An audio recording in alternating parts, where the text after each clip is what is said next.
Então, boa noite a todas, todos. Iniciando aqui nossa segunda live com o mesmo tema, o papel do homem branco na luta antirracista. Então, enquanto aguardamos as pessoas chegarem, dentro de uns 2 minutos, nós começamos aí com a nossa transmissão, dada aí a importância disso. Nessa segunda live com o mesmo tema, vai estar conosco no diálogo o professor Tiago Teixeira da PUC Minas. Então aí em 2 minutinhos, mais ou menos, agora 1 minuto, a gente entra online com o professor Tiago.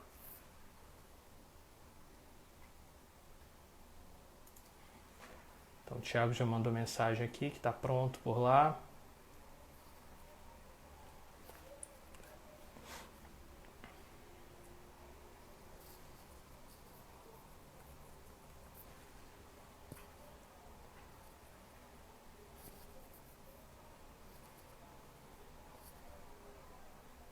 Ei, Bruno.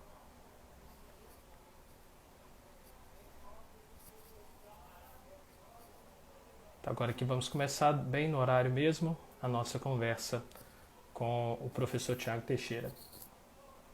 Boa noite, Bruno. Nós vamos entrar na discussão parecida com aquela que nós fizemos no final da aula dessa semana.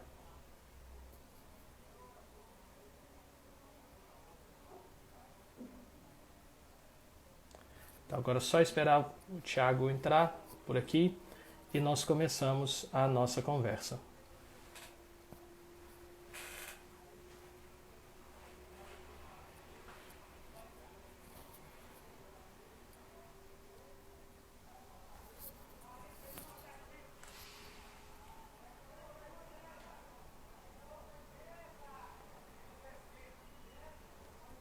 Então, o Tiago já está por aqui e nós vamos começar essa nossa conversa.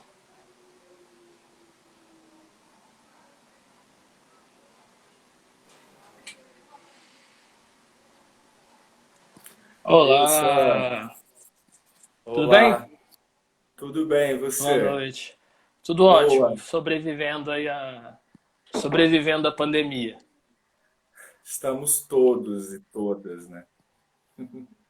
Ou pelo menos Bom, tentando, né? é, eu acho que eu vou ter que melhorar a luz aqui, só um minutinho. Vamos ver se. Acho que. Bom, É eu porque eu tô com a luz bem na cara aqui. Não é é. coisa chique igual a sua não, meu é gambiarra mesmo. Ah! Vamos, coisa chique. Acho que tá O bom meu é a assim, né? luminária da mesa que tá de frente. Acho que sim, já temos aí Ai, bastante bacana. gente conosco, né? Então Ai, que já bom. saudando as pessoas que estão aqui, tem bastante gente, Bruno, que é meu aluno, John, Tem o Rafa, o tem homem gente que eu não. feliz. Rafa, Natan. Então, galera, todos, Leandro Rezende, meu conterrâneo, bem-vindo. Então, galera, muita gente aqui, muita gente querida, muita gente próxima, para esse tema bastante pertinente no tempo que nós estamos vivendo, não só do aspecto da, da reclusão que nós somos obrigados a ela, mas é porque, né, tem muita coisa acontecendo ao mesmo tempo e nós temos muitas vidas pretas sendo ceifadas. Já tínhamos vidas pretas sendo ceifadas, socialmente falando, mas de repente essa coisa explode. Acho que é um pouco por isso que eu chamei ontem a Cassiana e hoje você, Thiago, para essa conversa, né? A gente já queria, tem pessoal, meus alunos aí saudando, oi gente, eu já queria ter essa conversa com você há mais tempo, já no início da pandemia e agora que a coisa aconteceu. Então deixa eu só situar, Henrique, Luiz também, é só situar aqui o porquê desse papo.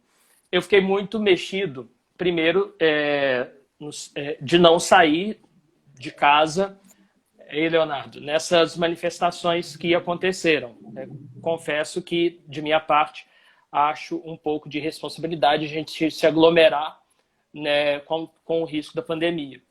Em contrapartida, por que isso me incomodou, o fato de eu não ir, foi exatamente porque são coisas muito importantes, né? Acho que a discussão sobre o racismo é uma coisa muito importante, que eu já faço muito nas minhas aulas, né? Eu fico muito feliz quando eu vejo alunos meus logados aqui nessa discussão de hoje. E pensava, e isso me tocou muito forte, porque às vezes o meu lugar aqui de homem branco, com todos os meus privilégios de ordem social, eu penso que a gente precisa discutir e não só discernir esse papel, como delimitá-lo, sem qualquer possibilidade de tomar aí o protagonismo de uma luta que atinja vocês de uma maneira muito próxima, né? Então, essa é a situação por que me motivou essa conversa. E, Thiago, gostaria de começar, né, você saudando o pessoal, e você já emenda aí, porque muita fala não é minha, eu só estou fazendo aqui um papel de um perguntador, nem de um debatedor, mas de um perguntador. Se apresenta, fala para a gente do Thiago, da trajetória do Thiago, doutorando em ciências sociais, professor, num lugar extremamente excludente que é a academia. Bom, primeiro, boa noite a todas e todos também. Quero dizer que estou muito feliz em estar aqui nesse espaço que é um espaço de afeto, né? A gente é tão negado aos espaços de afeto durante muito tempo, né? Então, estabelecer espaços de conexão políticas, de resistência políticas que são pautadas no afeto, na amizade, é significativo, né? Sobretudo para nós que somos sequestrados dessa possibilidade de ter acesso à afetividade por muito tempo, por toda a estrutura e por toda a conjuntura nos seus braços racistas, LGBTfóbicos, dos privilégios de classe, enfim. Bom, eu sou o Thiago Teixeira, sou escritor, também filósofo, sou mestre em filosofia, doutorando em ciências sociais e no mestrado em filosofia eu trabalhei com perspectivas éticas na contramão de todos os paradigmas, de todas as perspectivas éticas hegemônicas, assim, dos modelos hegemônicos centralizados na ideia de um sujeito único, abstrato, universal. Então, já no mestrado, eu já vinha com essa preocupação em sustentar uma discussão ética que se pautasse na diferença e não na igualdade, porque eu já entendia que a noção de igualdade que permeia a ideia de sujeito na filosofia é uma noção de igualdade do norte global, é uma noção de igualdade que se constrói na modernidade, concomitantemente aos projetos e aos processos de colonização. Então, já no mestrado, eu tento me aproximar da ética, mas tentando alinhar esses conceitos como liberdade, como relação com o outro, como alteridade, como situação, longe dessa ideia de uma ideia de igualdade universal e abstrata. Só que, no decorrer do tempo, da militância, enfim, das minhas vivências, eu fui mais provocado pela vida. E aí eu decidi caminhar para ciências sociais, caminhar para antropologia. E na antropologia eu trabalho com corpo, eu trabalho com gênero, especificamente, né, com a discussão de gênero. Trabalho com o corpo e com a narrativa de homens negros e gays, homens negros gays. E também essas pesquisas elas se encontram em determinado momento, que é na produção do livro, do Inflexões Éticas, que é um tratado, uma reflexão ética de subversão, de resistência, de todos esses corpos dissidentes que borram essa ideia de moral pautada nesse sujeito normativo, hegemônico, restritivo, enfraquecedor das potencialidades. Bom, resumidamente, esse sou eu e a minha trajetória, mas bem rapidamente. Assim, acho que a gente vai poder explorar mais esses tópicos na conversa nessa. Sim, sim. E diante dessa trajetória, acho que uma primeira coisa, e claro, uma coisa que me chama a atenção, né, do tempo que eu te conheço, da partilha de trabalhos e tal, é várias vezes você usou a expressão nas nossas conversas de sua descoberta de ser homem preto. Conta isso pra gente. O que que é isso? O que que é descobrir-se um homem preto? Como que se deu esse processo? O que que aconteceu para você é, se descobrir, digamos assim? E por que que antes você não sabia? Se você consegue dizer isso pra gente, de como que acontece esse processo com você? Então, a primeira coisa que a gente precisa deixar bem frisado é que quando a gente vai discutir sobre racismo, algumas coisas precisam ficar bem estabelecidas, porque senão o debate se perde e vai para outros lugares, assim. É, Mas a primeira coisa é que a gente vai discutir sobre política, sobre relação social.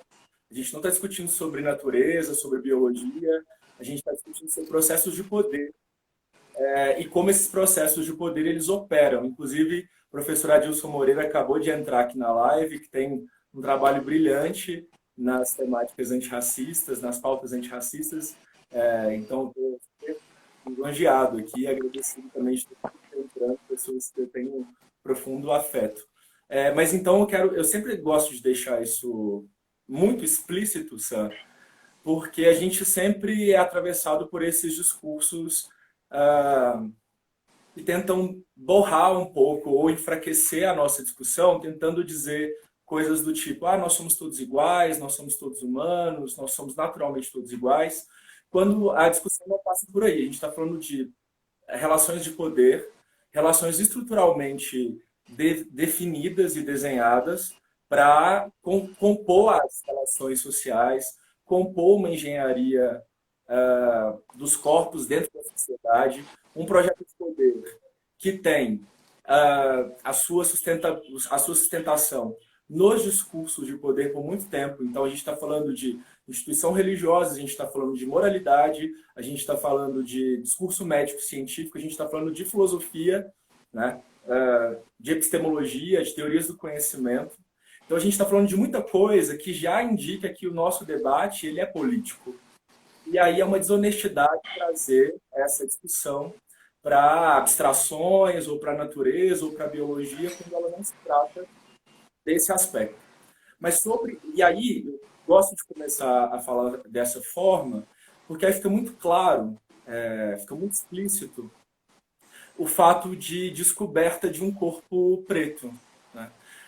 Tendo em vista que nós, todos e todas, claro que cada um com a sua experiência singular, mas como a gente está falando de engenharia social, de cultura, todos nós somos atravessados por estruturas de poder, como eu disse, que tentam constantemente nos mostrar que há uma superioridade moral, política, estética vinculada à branquitude. E aí, quando eu falo de branquitude, eu não estou falando de pessoas específicas, tá? Quando a gente fala de branquitude, não estou falando do João, da Maria, do fulano, da ciclana. Branquitude é estrutura de poder, né? Efeito de poder. Dessa forma, então a gente tem acesso, e eu estou falando especificamente da minha experiência, acesso a uma mídia que constantemente colocou corpos pretos ou em lugares de subalternidade, de menos prestígio moral nas suas novelas, nas suas propagandas, enfim, na sua estética, ou não colocou esses corpos, porque a gente opera sempre desses dois processos de negação. Ou os nossos corpos estão apresentados dentro desse destino, né, assim foi construído de subalternidade, ou eles não existem. E aí, então pensa, toda a nossa trajetória, a minha trajetória foi pautada em processos de identidade que reverberaram esse duplo apagamento. Chega um momento em que a gente internaliza e assimila um processo de identidade que foi construído para nós. Então a gente quer o tempo todo desempenhar uma performance performance que foi construída politicamente para ser aceito dentro dos padrões sociais. E os padrões sociais, eles são padrões totalmente pautados na sua estética, na sua epistemologia, na sua teoria do conhecimento, na sua apresentação de subjetividade, ancorados na figura do sujeito branco.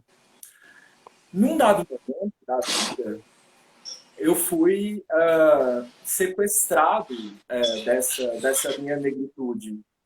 Ainda mais porque, dentro da minha experiência específica, eu estou dentro do espectro da negritude, mas, como a Cassiana falou ontem, a gente precisa sempre falar dos nossos corpos dentro dessa esfera da negritude, a partir das multiplicidades. Então, há uma distância também entre um corpo preto retinto em relação ao um corpo preto não retinto, e cada vez mais que se aproximam esses corpos de uma negritude não retinta, ele é ainda mais sequestrado pelas estruturas estéticas da branquitude. Então, em determinado momento, eu fui sequestrado por essa estrutura que tenta clarear o tempo todo as nossas experiências corpóreas, assim, a nossa experiência do mundo.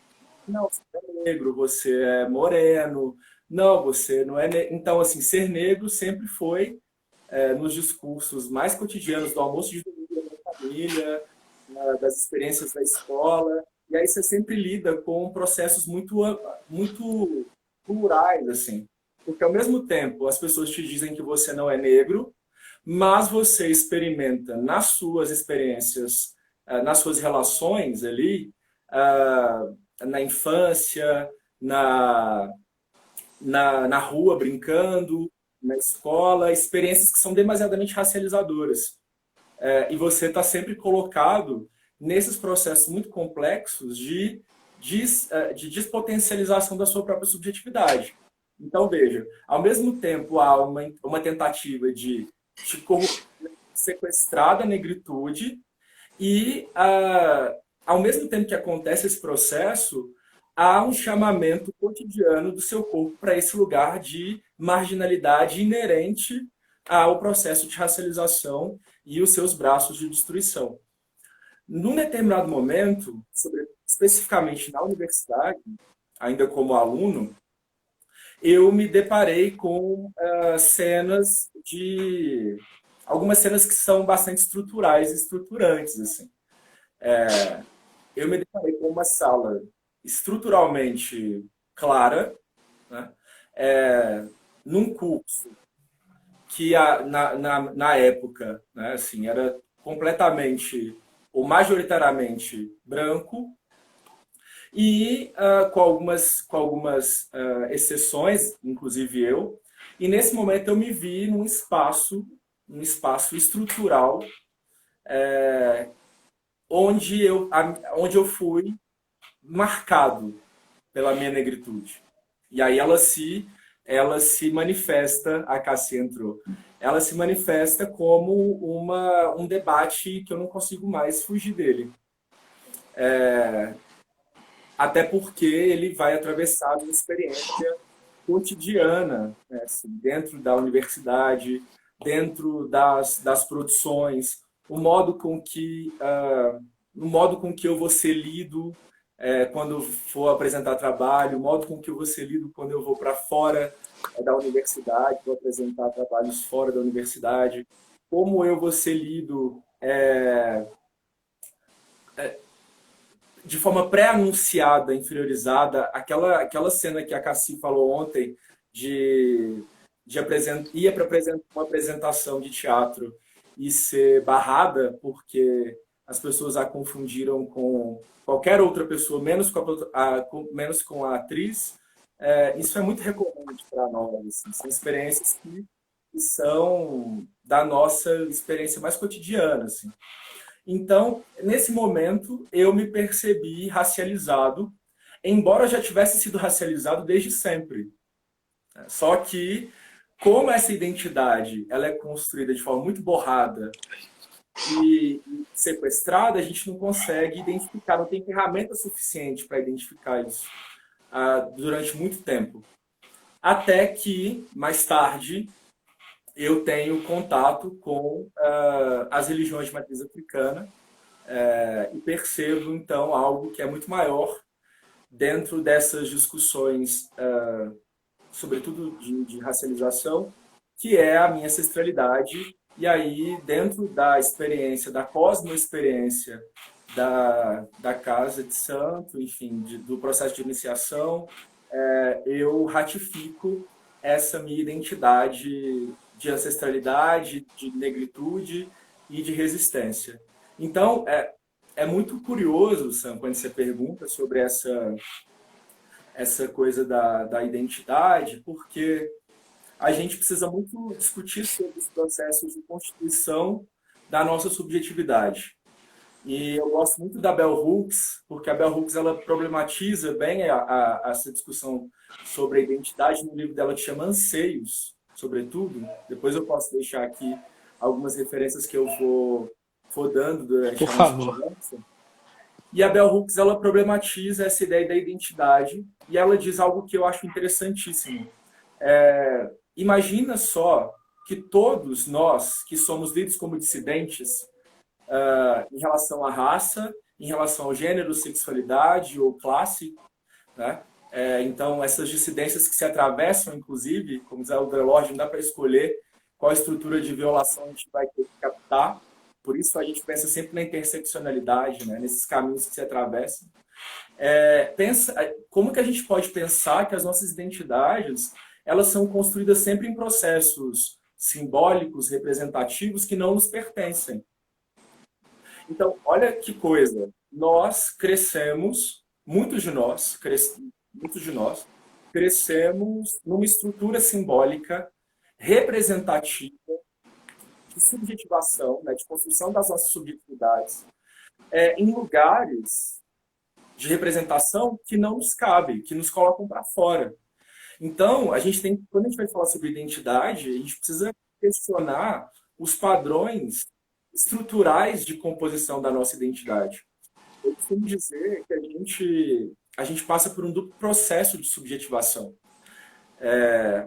Toda consciência, e a gente que é da filosofia, a gente sabe, a gente lida bem com essas ferramentas teóricas, mas toda consciência é produto de um assujeitamento da linguagem, um assujeitamento em relação às normas, em relação aos valores, em relação aos costumes.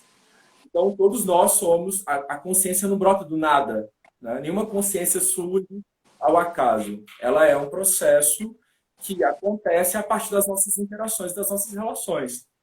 Então, vamos pensar nas nossas experiências de corpos pretos. A nossa consciência ela é forjada a partir de uma série de referências simbólicas, representativas, normativas, de mundo, que nos lançam para fora do ser reconhecido como vida. Então, por isso que eu gosto muito do livro do professor Silvio de Almeida, Racismo Estrutural, que o Silvio ele define, assim, ele deixa muito claro que é preciso que a gente discuta sobre raça e sobre racismo e sobre racialização a partir das estruturas de ideologia, de economia, de direito, de epistemologia, para que a gente entenda que tem aqui uma engenharia política que tenta construir um mundo onde as pessoas pretas não estão. A gente chega lá na necropolítica. Então vamos...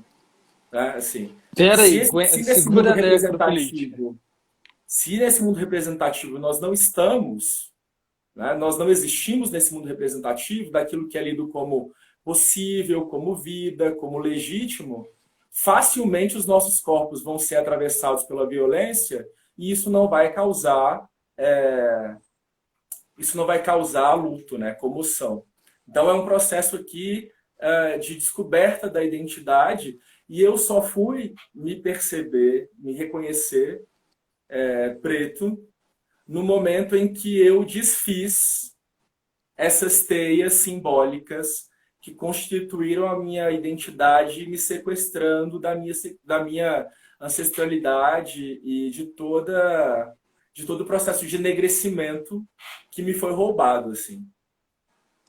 Tiago, é bom que a conversa com você, assim como com a Cassiana ontem. A gente está abrindo um monte de janelas que daria para a gente fazer aí um mês de lives, né? Apesar de que tá todo mundo meio assim com esse negócio de live. Mas, bom, vamos... quero voltar com você o tema aí da religião, né?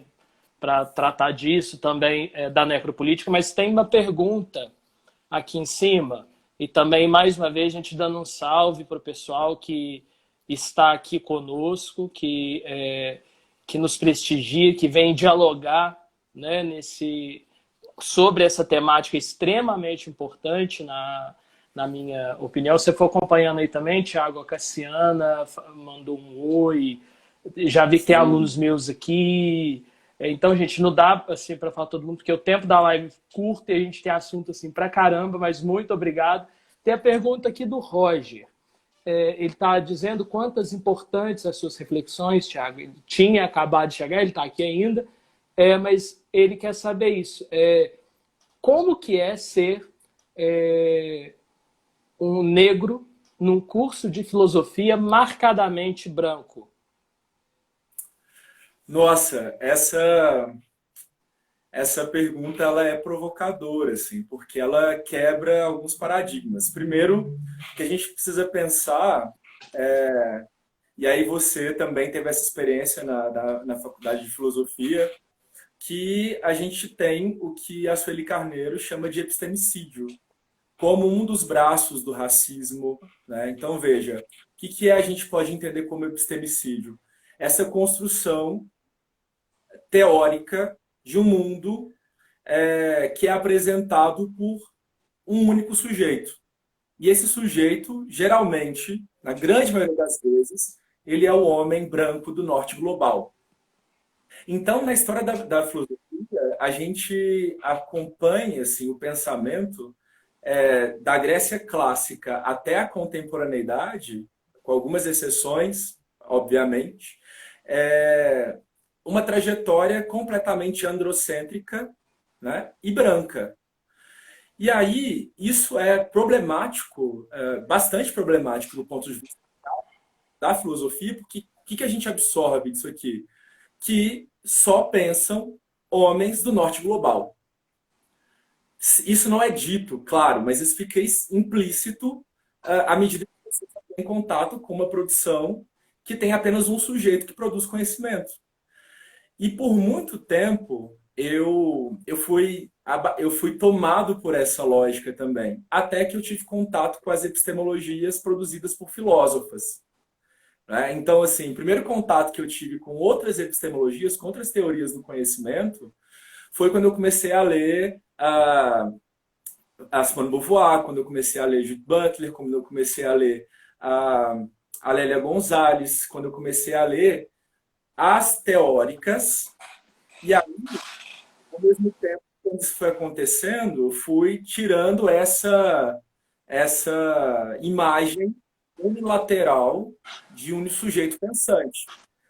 Por que eu falei que isso é problemático? Porque quando a gente entende que só pensam homens do norte global, só eles produzem filosofia, isso aqui pode ser um exercício que a gente pode fazer agora na live. Tentem contar aí na mão de vocês quantos quantas filósofas vocês estudaram, quantos filósofos africanos ou filósofas africanas ou indígenas, né? Então assim, quando a gente começa a faltar, quando começa a faltar nomes na produção do conhecimento filosófico, a gente já entende que a mecânica do racismo estrutural e do racismo epistêmico funcionou, né?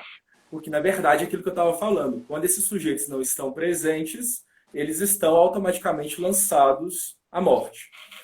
Então, mas, quando eu comecei a ter contato com essas outras possibilidades de entendimento e de equilíbrio das narrativas, inclusive, quando eu comecei a entender que, primeiro, claro que a gente precisa conhecer os cânones, é claro que a gente precisa conhecer a história do pensamento, até porque a gente precisa, em muitos casos, rever ou disputar narrativas com essas estruturas de filosofia, até porque na modernidade muitos filósofos que são para nós trazidos como grandes heróis da ética, da política e afins, produzem textos que ficam aqui na marginalidade da história do pensamento e das nossas formações, mas são textos que são exponencialmente colonizadores, racistas, enfim, e reverberam o espírito do seu tempo aqui. E aí, quem for da filosofia sabe especificamente o que eu estou falando.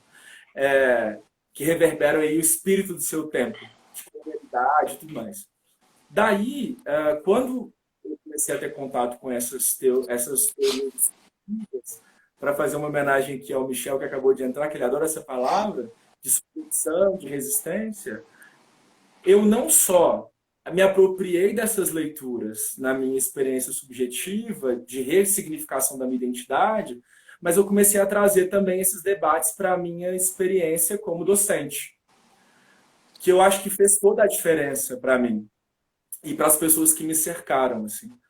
E aí eu volto na Bell Hooks, porque a Bell Hooks diz, nesse mesmo texto, Anseios, que é preciso que a gente revisite o nosso método de trabalho enquanto docentes. E o que ela está propondo com essa revisitação do nosso método de trabalho?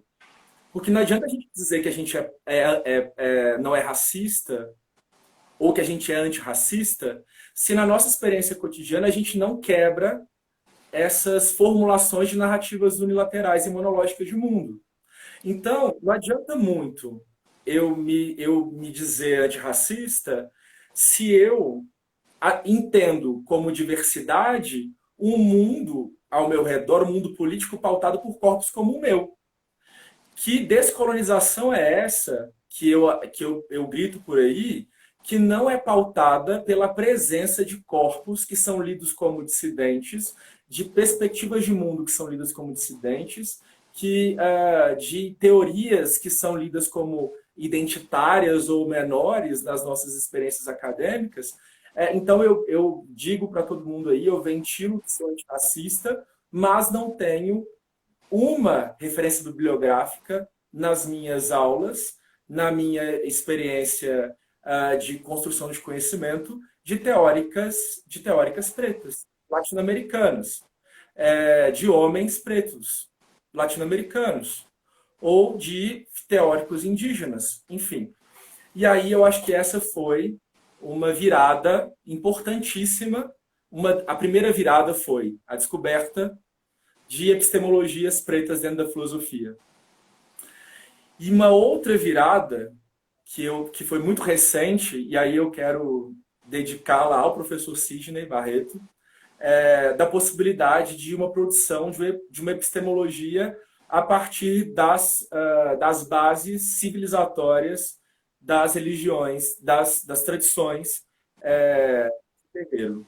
Né? Então, assim, a possibilidade de uma produção filosófica a partir de um novo quadro epistêmico, de um novo quadro civilizatório, um novo pacto, inclusive de ética, de humanidade, a partir de valores que não são esses valores ocidentais, ou da branquitude, ou da hierarquização dos corpos, enfim.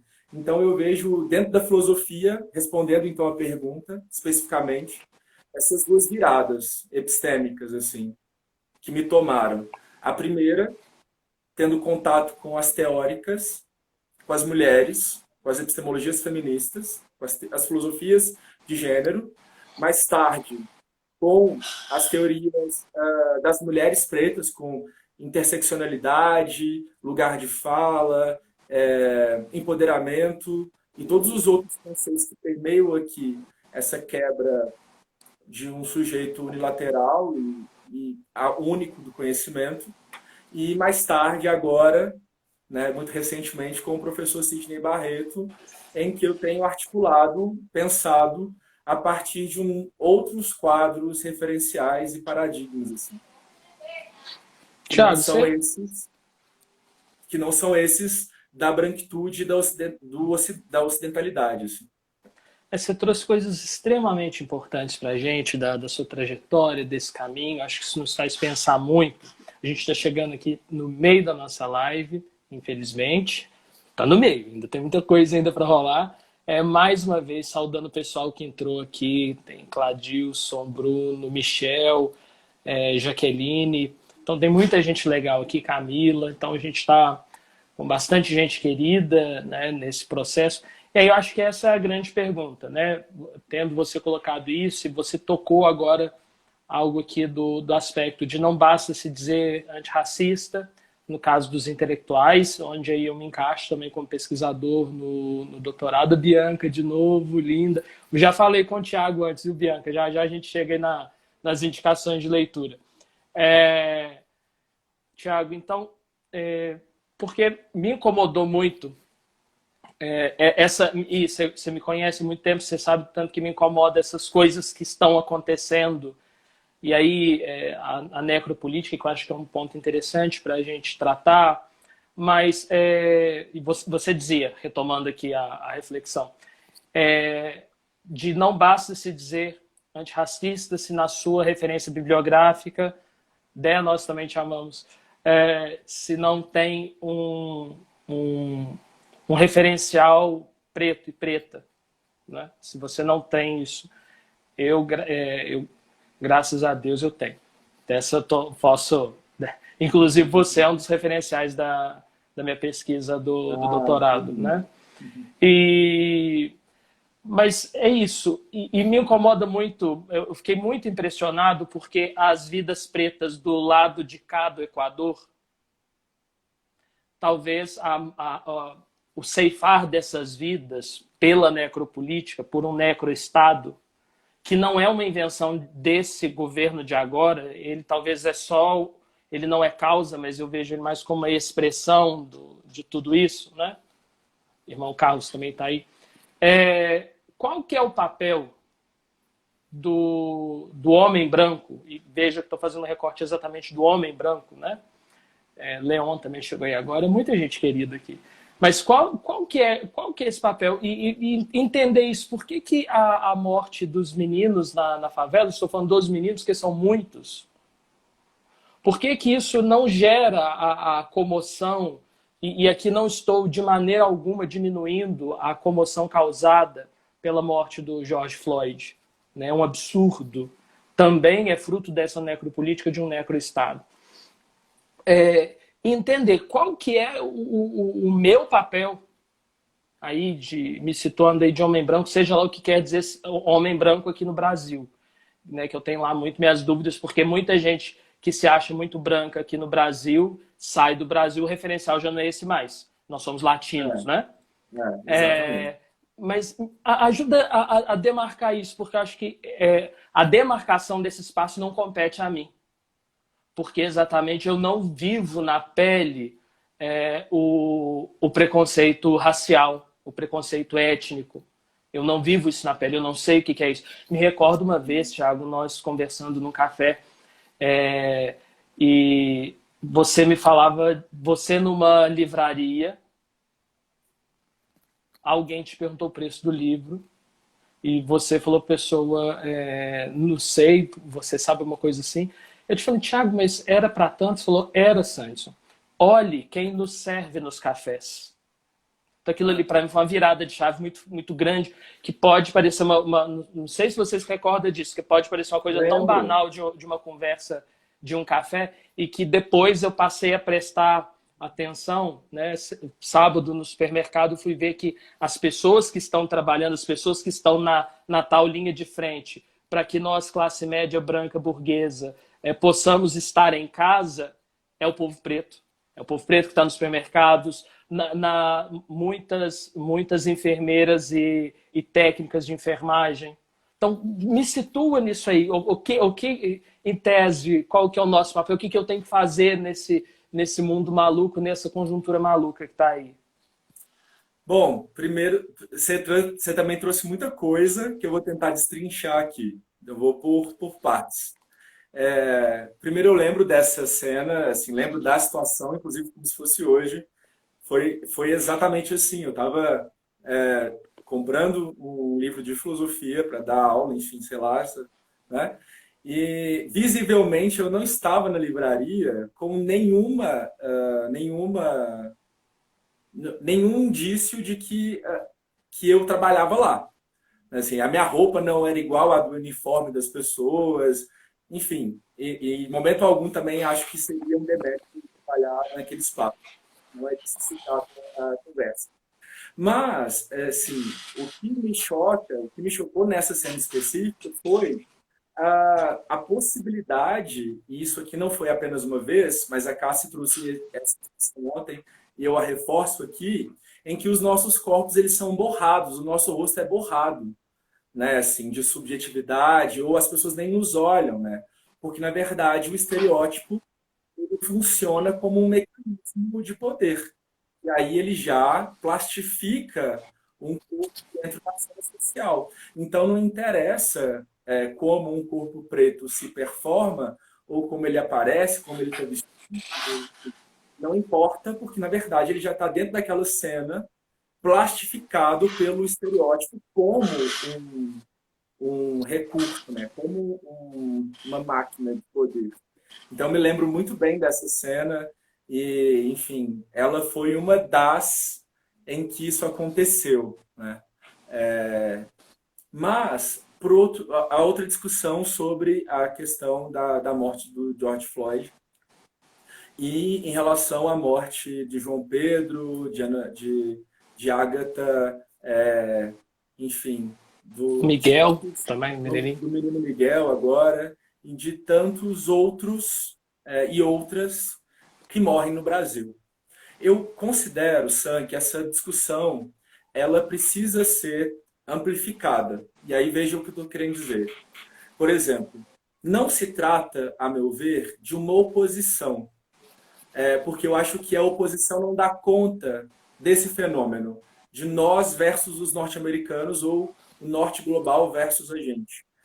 Eu penso que o, a estrutura de racialização e de necropoder ela é a mesma, mas ela funciona em muitas frentes. Porque, veja bem, quando a gente parte dessa premissa de que a população preta no Brasil não resiste a essas cenas de genocídio, a gente é sequestrado pelo mito da passividade.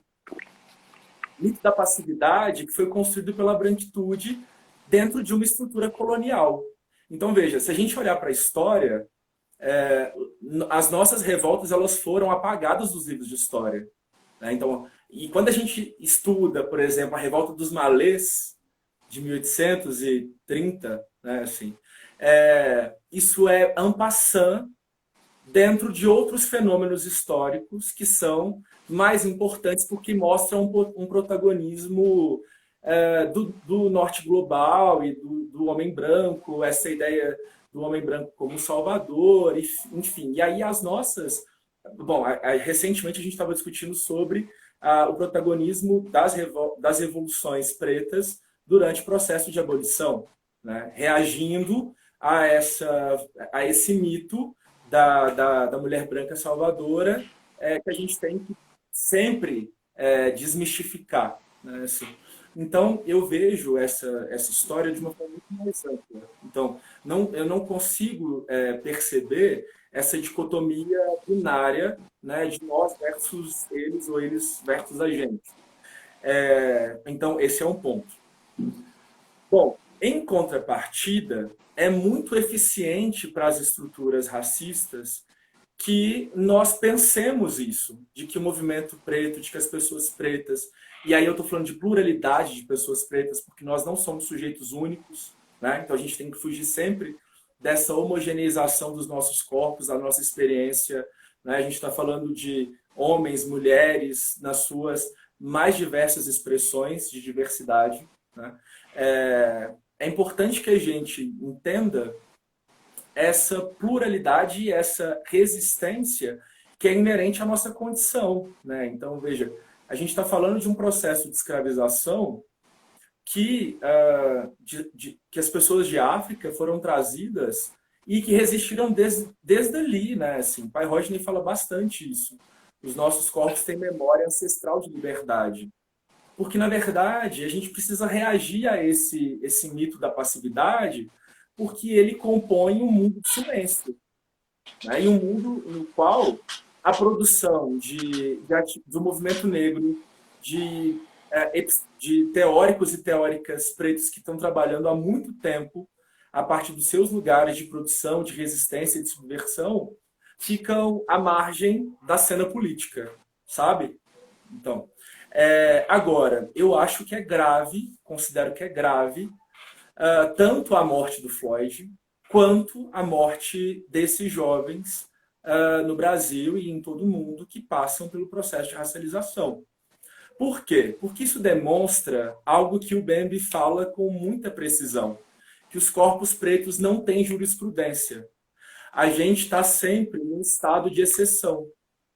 Né? Assim, então, existe uma lei, existe o Estado, existem organizações institucionais que deveriam garantir direitos, democracia, mas todas essas estruturas elas foram solidificadas nas bases do racismo, da misoginia, do patriarcalismo, da cis-heteronormatividade. Né? Então, é muito grave que a gente veja esse estado de exceção permanente, que é um efeito do necropoder, né, se manifestando nas nossas experiências mais cotidianas, inclusive de um corpo que fica 17 horas sem saber onde ele está, né, completamente a família completamente perdida de notícias sobre esse corpo de um adolescente negro. Então, e aí, a partir dessa cena específica, a gente entende o que o Bembe está chamando de ausência de jurisprudência dos corpos pretos, né, de um estado de exceção permanente.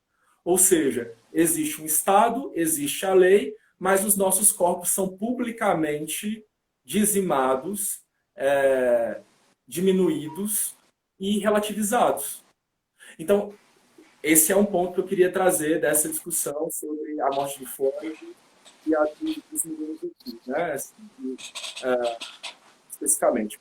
Agora, sobre o papel do homem branco, Sam, eu acho que a gente precisa sempre ter em mente, e aí isso é um dos consensos, de alguns dos consensos que a gente tem, que a raça, né, não foi construída pelas pessoas pretas. Né? Quando a gente fala de raça e de racialização ou de racismo, a gente está falando de um processo econômico, jurídico, religioso, institucional, científico, que foi produzido de uma forma muito sofisticada para hierarquizar corpos. E na modernidade, especificamente falando, a modernidade, corpos pretos, que servem, dentro de toda uma estrutura de economia, como mão de obra objetificada. Né? E aí, a primeira coisa que a gente precisa fazer para entender essa dinâmica de racialização é que todos nós partimos de um lugar de raça. Né? Assim, então, eu acredito muito nisso, de que o primeiro passo para pessoas brancas que querem se tornar e que se entendem como aliadas é entender, primeiro, que a raça é uma produção de branquitude.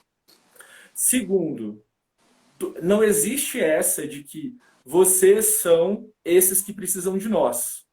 Né? Assim, ou, me tornando mais claro, se possível, nós estamos falando de processos políticos de racialização, porque, na verdade, quando a gente parte dessa ideia de que vocês precisam de nós, a gente não desfaz as estruturas como elas estão. Né? Assim, essa ideia da pessoa branca que vai salvar, que vai ser a militante, que vai falar para e pelas pessoas pretas, isso não desloca a cena dos seus lugares. Né? Assim, ao contrário, você só tem um processo mais sofisticado de silenciamento e de apagamento. Né? E outra coisa que é importante frisar é que pessoas brancas também são racializadas. Elas precisam se ver racializadas, né, dentro das cenas políticas. Porque senão a gente fica nessa ideia de que as pessoas brancas são universais, hegemônicas, e nós somos os marcados pela raça. Né, assim. E a gente volta nessa tese muito mofada de que a raça é uma hierarquia natural. Né? Assim, a gente volta lá no século XIX, de um processo racializador. Então, primeiro, e outra coisa que é importante da gente falar, quando a gente fala de homem branco especificamente, é que essa discussão ela parte sempre de um lugar de poder. Então, é preciso que as pessoas brancas, sobretudo os homens brancos, dentro das cenas políticas, questionem os seus privilégios de poder. Né? Então, questionem o poder que se tem. Porque, na verdade, a gente também tem uma discussão interessante dentro das masculinidades, que é essa coisa de que nós precisamos sempre colocar, e aí eu estou me colocando também dentro do pacote, dentro das nossas masculinidades, as ferramentas de poder que nós adquirimos desde sempre. E é claro que entre masculinidades brancas e masculinidades pretas, nas suas variáveis e nas suas variantes, existem gradações de poder. Mas, de modo geral, nós precisamos questionar os nossos poderes. E os homens brancos,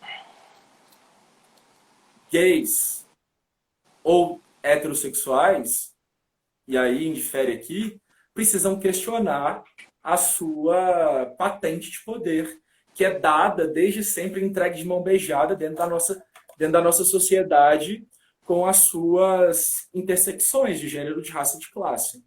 Então, o que um homem branco pode fazer dentro das lutas antirracistas? Se perceber racializado, como a Cassiana disse ontem, e eu achei brilhante ouvir, né? Porque há uma vicissitude na experiência do sujeito que é construído como norma em dizer, em ser o sujeito da fala, da anunciação, em dizer sobre o mundo, né? Aí a gente pode ver lá na antropologia a facilidade que os europeus tinham em dizer sobre a África sem nunca ter pisado em África. Então há essa vicissitude em querer falar sobre tudo, quando na verdade nós podemos falar, escrever, pensar, ocupar os espaços que nos foram tomados. Né? No Inflexões Éticas eu falo isso, né? Que não existe essa coisa de se colocar no lugar do outro. Eu acho que isso é uma falácia, inclusive que serve para esses silenciamentos. Eu acredito muito que a gente pode escutar aquilo que os outros têm a dizer sobre as dores, sobre as vivências. E acho que uma das ferramentas potencializadoras aqui das alianças que nós podemos traçar com aqueles que se anunciam como aliados das nossas lutas é que esses sujeitos que sempre disseram, que sempre falaram, que nos trataram como objeto de pesquisa, que nos se apropriaram dos espaços políticos, dos nossos espaços políticos, entendam que nesse momento nós não vamos abrir mão mais de concessões, nós não vamos abrir mão mais desses espaços e nem fazer concessões. Então, eu vejo aqui a aliança, acredito nas alianças, mas não acredito que essas alianças possam ser estruturadas em processos sofisticados de apagamentos ou novas formas de apagamento. Né? Eu acredito nisso. Vamos dar mais uma rodada aqui, que está chegando no final do nosso tempo e a gente está devendo uma coisa para os meus alunos que me cobraram ontem e hoje já apareceu lá. O irmão Carlos, cadê? O irmão Carlos fez uma... Oh, meu Deus, eu estou aprendendo a mexer nesse trem aqui. O Carlos fez uma abordagem interessante, uma fala aqui. Muito bom esse sentido de reação sobre a passividade imposta pelo sistema e a sociedade. A gente não entende, quando você estava falando, estava me lembrando, quando alguém é morto na favela, o pessoal desce o morro, para o trânsito, e aqui no Brasil isso não é reconhecido como manifestação, né? Eu estava pensando nisso, mas isso é assunto para um outro pacote de conversa. A Jaque faz um comentário a esse respeito, cito Ancoleu, o menino Fula, conta a história da África sujeita em contrapartida com a África objeto, e aí já vem esse final que eu gostaria, Thiago, nós temos aí 8 minutos, que você apresentasse literaturas, né?